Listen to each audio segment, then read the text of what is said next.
you reduce its effectiveness to 60%.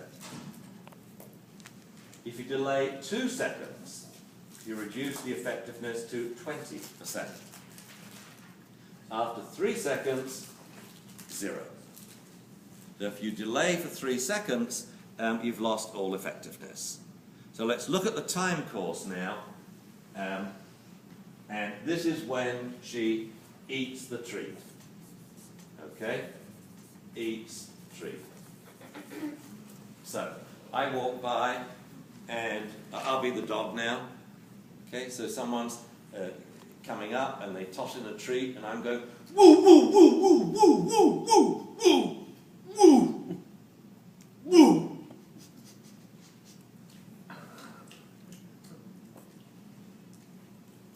Okay, so what happened? We're barking and lunging. And let's say the barking and lunging stopped. So this is barking and lunging. So barking and lunging, yeah, we've reinforced it a bit. But not as much as we reinforce stopping barking and lunging, and being quiet, and turning our head away, and then eventually eating the treat. So what you're actually reinforcing right from the beginning is stopping the reactivity, turning the head away. So now let's have a different situation. Your dog goes off on another dog. Well, I would like to bring the treat out before he goes off. And says, well, look, there's another dog, wow. So we get some classical conditioning. But if not, if he sees the dog first and goes, woo, woo, woo, I'll say, good boy, here we go. There's a good dog. Okay, come on, woo, woo, woo, good boy, woo. Turns his head, I back up, he sits, he eats the treat.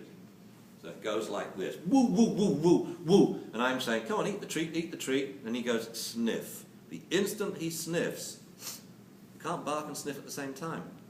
Instantly, you have rewarded stopping barking more than the barking.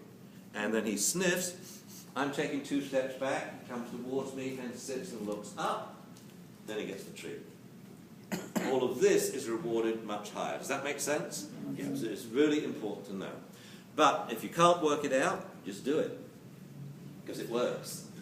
And some things you do, a lot of things in my life with dogs, I didn't know why it worked. But I did them because it worked. But I couldn't work out how to explain it. And the big one here is this big journey about how to get rid of non-compliance or eliminate undesirable behavior using our voice without raising it. I mean, I was doing that 30 years ago. I couldn't explain it to anyone. And I didn't get the importance of what we were doing. And now it makes so much sense to me that now we have something better than punishment. But the whole myth of this learning theory thing, Thorndike's law of effect, you reward the dog to reinforce desirable behavior, you punish the dog to inhibit undesirable behavior. It's not sufficient. We don't want a dog that's just inhibited. I mean, you see those a lot. I mean, it's so sad. There's nothing in them. I saw a little pit bull owned by a really famous dog trainer, and there was nothing there. He'd been de-pitted. The dog was just like laid down. That's not a pit bull. Pit bull should be bouncing and running up and sticking his nose in your crotch and pawing you and doing stuff like this, you know. And everything had been inhibited. The barking, the growling, the lunging on leash, the pulling on leash, the activity, the noise, the pacing, the joy, the jumping up and down. And this is what we have left. No, we don't want to just inhibit undesirable behavior. I don't want to tell my dog you can't be a dog. I just want to say, not now. Okay? This is something actually I learned from studying sexual behavior. The not now approach to dog training. It's like a child. I don't want to say you can't be noisy and active. It's a child. What I say is, no, this isn't silly time. If you need silly time, we can leave the restaurant for 5 minutes and you can be as silly as a goose. You can jump up and down and make weird noises. But this isn't a silly time situation. That's how I explain it. Of course you can be noisy and silly. I put it on cue.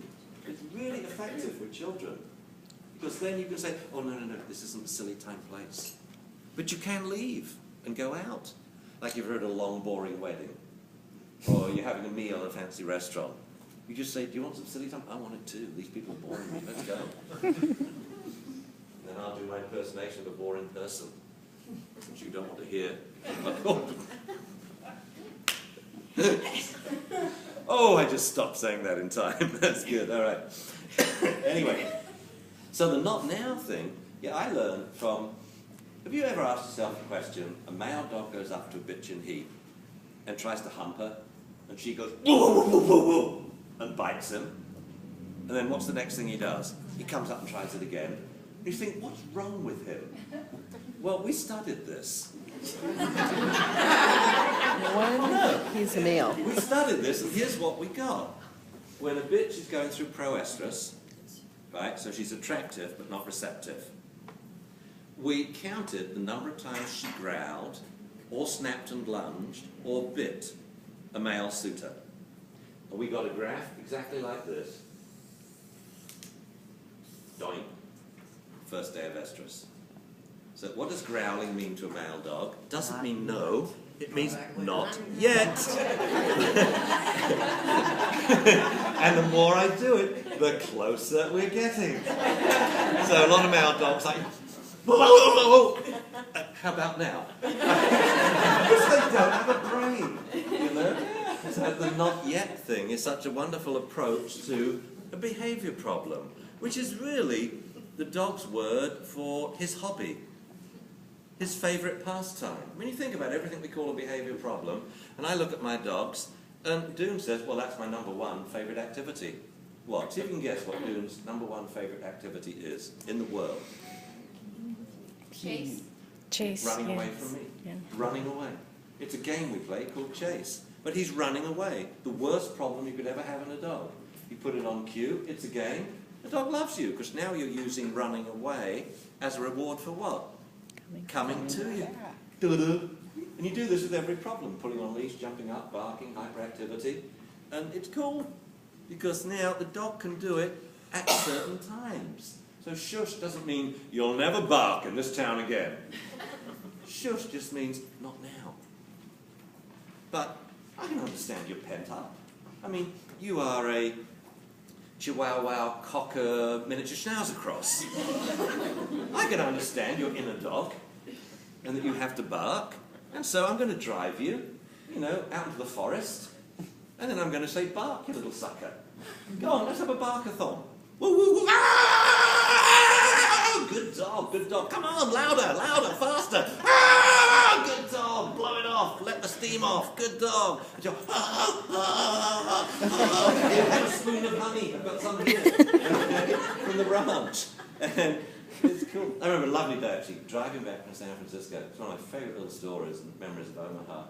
And this is when I was designing the behaviour program at the San Francisco SPCA.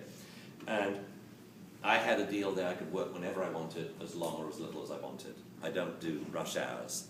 So anyway, I'm coming back at 7:30 and the bridge is blocked.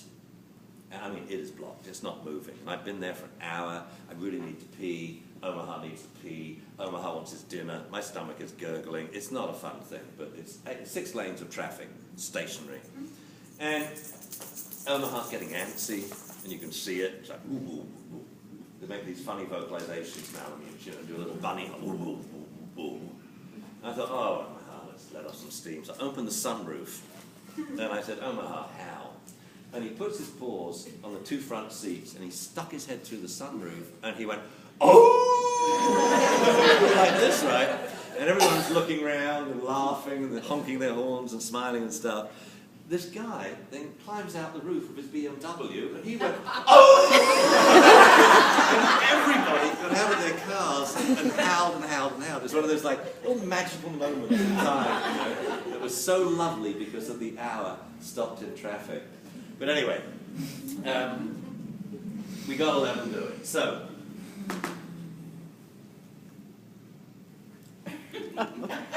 yes, that was it, the classical conditioning. Classical conditioning, right from the outset, you're actually rewarding the cessation of the behavior more than you reward the actual behavior, so don't be afraid.